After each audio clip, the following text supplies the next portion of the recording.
जी अस्सलाम वालेकुम स्टूडेंट्स। आज का जो हमारा लेक्चर है वो है इंटरनेशनल ऑर्गेनाइजेशन से रिलेटेड है। इसमें जो है वो हम देखेंगे कि बहुत सारी जो इंटरनेशनल ऑर्गेनाइजेशंस हैं और कुछ उनकी बॉडीज़ भी हैं, जैसे यूएनओ की काफ़ी बॉडीज़ हैं। उनके बारे में हम देखेंगे और इसके अलावा जो है वो हम कुछ रीजनल ऑर्गेनाइजेशंस के बारे में भी पढ़ेंगे। उनका हेडक्वार्टर्स कहाँ पे हैं और कोई भी और उनसे रिलेटेड इंपॉर्टेंट इंफॉर्मेशन। तो सबसे पहले जो है वो अगर हम देखें तो यूनाइटेड नेशंस है जी, यूएन। इसके बारे में आपको पता होगा, अक़वाम मुत्तहिदा इसको कहते हैं। ये एस्टेब्लिश हुई थी 1945 में। इसकी सबसे बेसिक इंफॉर्मेशन जो है वो आपसे जो पूछी जा सकती है। आफ्टर दैट इसका जो हेडक्वार्टर है वो न्यूयॉर्क सिटी के अंदर है, यूएसए में है। सेक्रेटरी जनरल इस टाइम इनके इसके जो है वो एंटोनियो गैटरेस हैं। अच्छा, सेक्रेटरी जनरल जो है वो ये अभी के लिए करंट जो इसके सेक्रेटरी जनरल है वो एंटोनियो गैटरेस हैं। इनका ताल्लुक पुर्तगाल से है, पुर्तगीज है ये। और लेकिन जो है वो आपने इसका जब भी ऑर्गेनाइजेशन से रिलेटेड फर्दर मैं खुद भी आपको ये चीज़ें जो है वो बता दूंगा, लेकिन आपने ये भी एक काम करना है कि खुद से भी जो है वो इसके ऊपर देखना है कि भी इनको सर्च करना है। इनके बारे में जो है वो आपने देखना है जी, पहला कौन सा जो है वो सेक्रेटरी जनरल था, करंट कौन सा है, इसी तरह से जो है वो और आपको कोई इंपॉर्टेंट इसी तरह की इंफॉर्मेशन नजर आए, डिफरेंट इवेंट्स भी हो सकते हैं तो वो भी आपने देखने हैं। तो क्योंकि मैं आपको हमेशा कहता हूँ कि आप जब तक खुद एफर्ट नहीं करेंगे तो ये आप इसको कुछ भी इसमें कोई ज़्यादा एक्सेल नहीं कर पाएंगे। तो थोड़ी बहुत एफर्ट आपने खुद से भी करनी है। खैर, इसको जो है वो देखते हैं अभी। इसमें पर्पस इसका जी प्रमोट पीस, जिससे ये भी वाजे होता है, ये सबसे ज़्यादा कई दफ़ा ये भी पूछा जाता है कि ये सबसे ज़्यादा बजट जो है वो यूएनओ का किस जो है वो काम के ऊपर लगता है, तो वो पीस कीपिंग के ऊपर लगता है। क्योंकि जो है वो ये इसमें जो है वो परमानेंट और नॉन परमानेंट मेंबर्स जो हैं वो उसमें पार्टिसिपेट कर रहे होते हैं, सिक्योरिटी काउंसिल के जो हैं। तो वो पीस कीपिंग के ऊपर इनका काफ़ी जो है वो इन्फ्लुएंस रहता है। और पीस कीपिंग पे मतलब कहीं पे भी जो है वो जाके जो है वो कोई कोई किसी तरह की अनसर्टेनिटी पाई जाती है, जो कोई प्रॉब्लम है, तो उसमें जाके ये काम करते हैं। फिर सिक्योरिटी से रिलेटेड है और फिर कोऑपरेशन वर्ल्ड वाइड है। तमाम लोगों को एक प्लेटफॉर्म के ऊपर इकट्ठा करना, वहाँ पे लोग जाते हैं, अपने मसाइल बताते हैं, अपनी चीज़ें डिस्कस करते हैं। सो this is also the purpose of the UNO. उसके बाद की बॉडीज इसमें जनरल असेंबली है जी। उसमें जनरल असेंबली में आप कह सकते हैं जिस तरह से पाकिस्तान की जनरल असेंबली है या किसी भी मुल्क की असेंबली होती है बेसिकली, असेंबली या पार्लियामेंट होती है, उसी तरह से इसको वर्ल्ड पार्लियामेंट भी कहा जाता है या पार्लियामेंट ऑफ द वर्ल्ड भी कहते हैं, जिसमें तमाम लोग जाते हैं, वहाँ पे जाके रिप्रेजेंट कर रहे होते हैं, तमाम ममालिक वहाँ पे रिप्रेजेंट कर रहे होते हैं। तो टोटल नंबर जो इसमें मेंबर्स हैं इस टाइम वो 93 हैं, 193 मेंबर्स हैं, जो स्टेट्स हैं।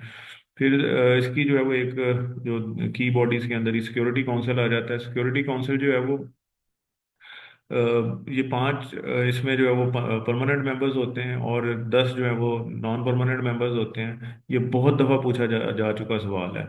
तो इसमें जो है वो सबसे पहले जो चीज़ आ जाती है वो आपने देखनी है कि जी परमानेंट में कौन कौन से मुल्क हैं। उसमें जो है वो USA, UK, China, Russia, France, ये आ जाते हैं। फिर उसके बाद जो है वो 10 नॉन परमानेंट मेंबर्स हैं जो कि रोटेट करते रहते हैं, मतलब हर 2 साल के बाद कोई नया जो है वो टन्योर पूरा हो जाता है, फिर नए बन जाते हैं, तो उनको इलेक्टेड होते हैं, उनको इलेक्ट करके जो है वो बनाया जाता है। तो पाकिस्तान भी उसमें जो है वो परमानेंट नॉन परमानेंट मेंबर जो है वो सिक्योरिटी काउंसिल का रह चुका है और कई दफ़ा रह चुका है। तो उसके बाद जो है वो यूएन एजेंसीज इसमें जो है वो इंक्लूडिंग यूनेस्को, डब्ल्यूएचओ, यूनिसेफ है और other focus on specialised global issues. तो ये जो है वो यूएनओ से रिलेटेड इंफॉर्मेशन आ गई। उसके बाद जो है वो यूनेस्को देखते हैं कि यूनेस्को वाज एस्टेब्लिश्ड इन, इसका फुल फॉर्म भी कई दफ़ा एब्रीविएशन पूछ ली जाती है तो वो भी आपको पता होनी चाहिए, United Nations Educational, Scientific and Cultural Organisation. तो ये एस्टेब्लिश हुई थी नवंबर 16 1945 को। और जो है हेडक्वार्टर इसका जो है वो पेरिस में है, फ्रांस में। मेंबर्स इसके 193 हैं, वही सेम मेंबर्स हैं जितने यूएनओ के मेंबर्स हैं। एंड 11 एसोसिएट मेंबर्स हैं। ऑफिशियल लैंग्वेजेस इसकी जो है वो English, French, Spanish, Russian, Arabic, Chinese हैं। तो ये जो है वो यूनेस्को से रिलेटेड इंफॉर्मेशन है। इसके इसी तरह से जो है वो आगे हमारे पास है जी यूनिसेफ। यूनिसेफ जो है वो स्टेब्लिश्ड इन दिसंबर 11 1946। हेडक्वार्टर इसका न्यूयॉर्क सिटी में है, यूएसए में। मेंबर्स जो हैं वो इसके operates in 190 countries and territories. तो तकरीबन 190 मुल्कों में जो है वो ये काम करते हैं। ये जो है वो इससे रिलेटेड एक सवाल ये भी आ जाता है कि जी कौन सी जो है वो यूएन एजेंसी है जो कि चिल्ड्रन से रिलेटेड जो है वो काम करती है। तो उसमें जो है वो यूनिसेफ है, तो ये इसके नाम से भी वाज़ेह होता है, बल्कि United Nations International Children's Emergency Fund. तो ये भी जो है वो आपने याद रखना है। उसके अलावा लैंग्वेजेस इसकी भी जो है वो Arabic, Chinese, English, French, Russian, Spanish. So these are the languages, official languages of UNICEF. After that WHO आ जाता है जी, वर्ल्ड हेल्थ ऑर्गेनाइजेशन। ये भी जो है वो यूएन एजेंसी है। इसमें जो है वो established in April 7, 1948, celebrated annually as World Health Day. इसको हेल्थ डे के तौर पर जो है सेलिब्रेट भी किया जाता है। इसका हेडक्वार्टर जिनेवा में है, स्विट्जरलैंड में। इसके मेंबर्स 194 मेंबर स्टेट्स हैं। लैंग्वेजेस इसकी Arabic, Chinese, English, French, Russian और स्पेनिश हैं। तो ये जो है वो इसकी जो है वो ऑफिशियल लैंग्वेजेस हैं। आफ्टर दैट जो है वो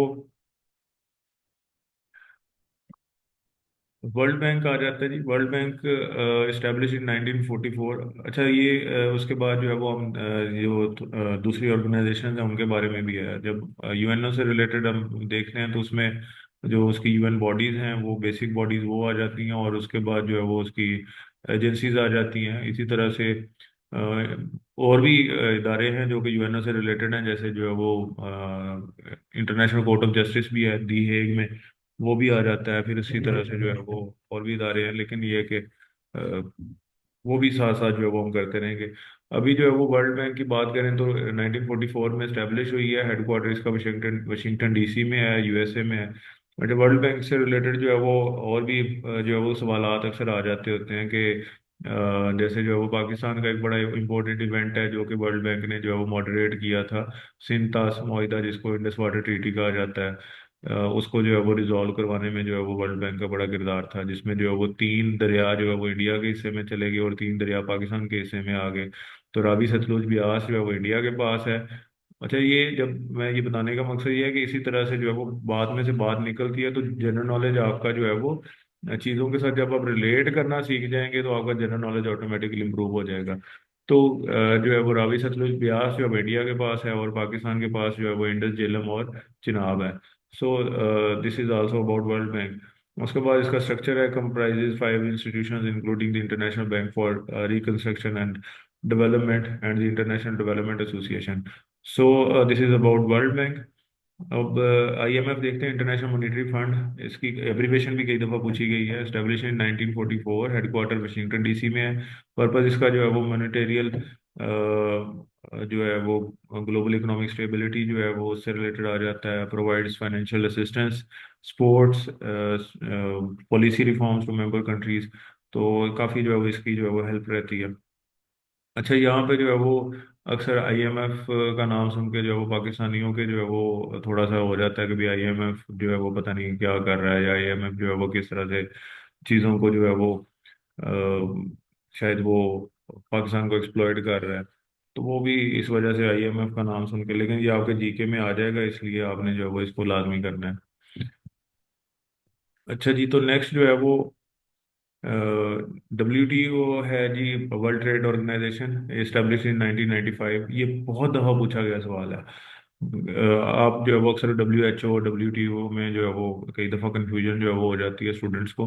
तो WTO जो है वो एस्टेब्लिश इन 1995, रिप्लेसिंग गैट का ये नहीं पूछा गया कभी। हेडक्वार्टर्स जो है वो, ईयर इसका इम्पोर्टेंट है। हेडक्वार्टर्स जो है वो जिनेवा में, स्विट्जरलैंड में है इसका। और उसके बाद पर्पस इसका regulates international trade, provides a platform for negotiations and resolves trade disputes. Members इसके 194 कंट्रीज हैं। उसके बाद ये नेटो आ जाता है।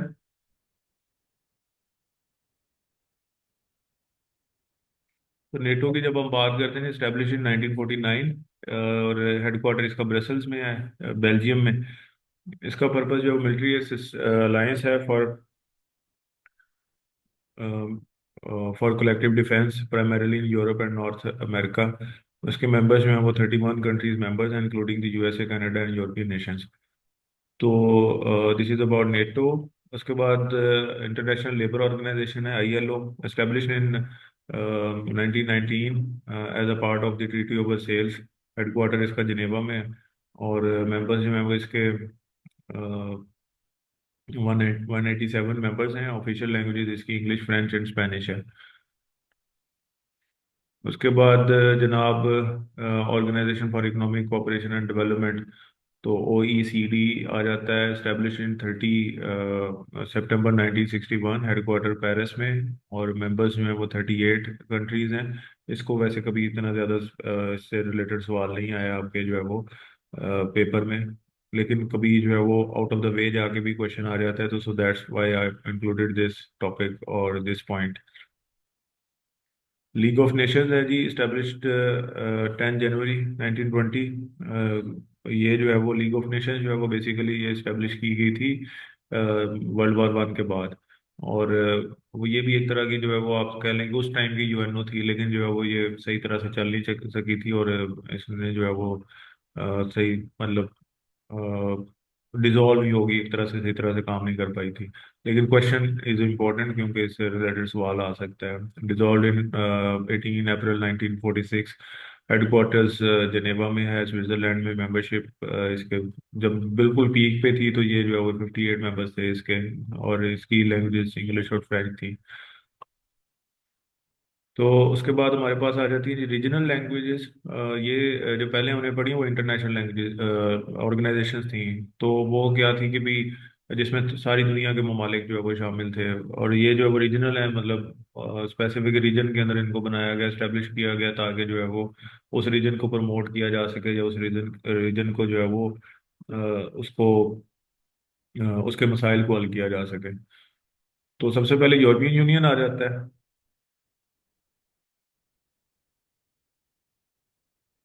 यूरोपियन यूनियन की जब हम बात करते हैं तो स्टेब्लिश इन 1993।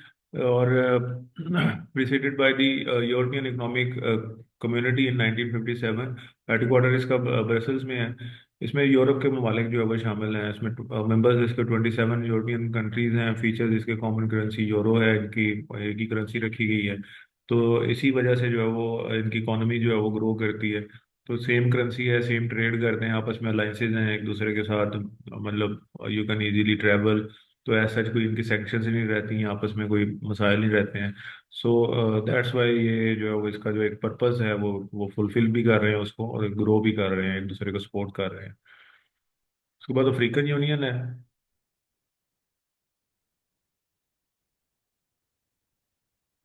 अफ्रीकन यूनियन की जब हम बात करते हैं जी, स्टैब्लिश इन 2002। इसमें जो वो अफ्रीकन कंट्रीज, जो अफ्रीका कॉन्टिनेंट है उसके कंट्रीज जो है वो शामिल हैं। इसका हेडक्वार्टर जो है वो एडिस अबाबा में है, एथोपिया में। तो उसके बाद पर्पस इसका जो है वो promotes unity, peace and development among African nations. वहाँ पे काफ़ी अनसर्टेनिटी भी रहती है, वहाँ पे काफ़ी स्टेट्स के बहुत सारे मसाइल हैं।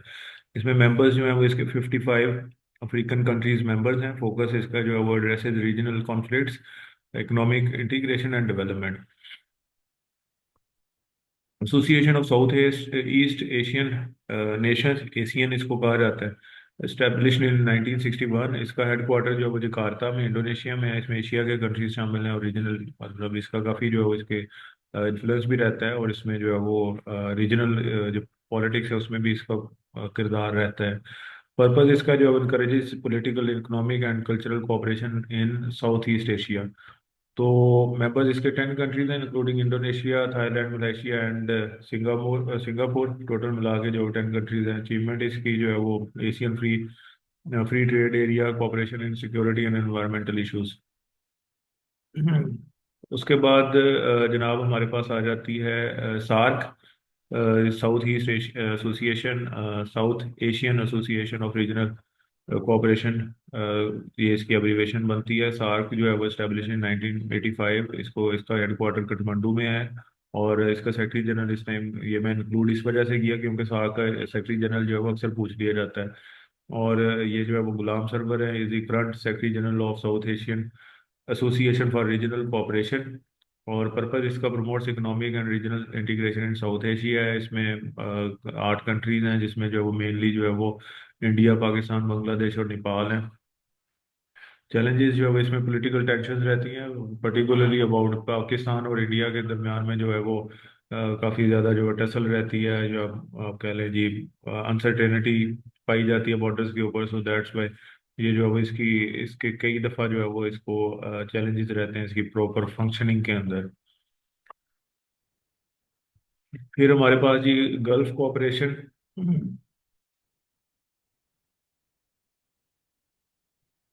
काउंसिल है, जीसीसी, एस्टेब्लिश इन 1981।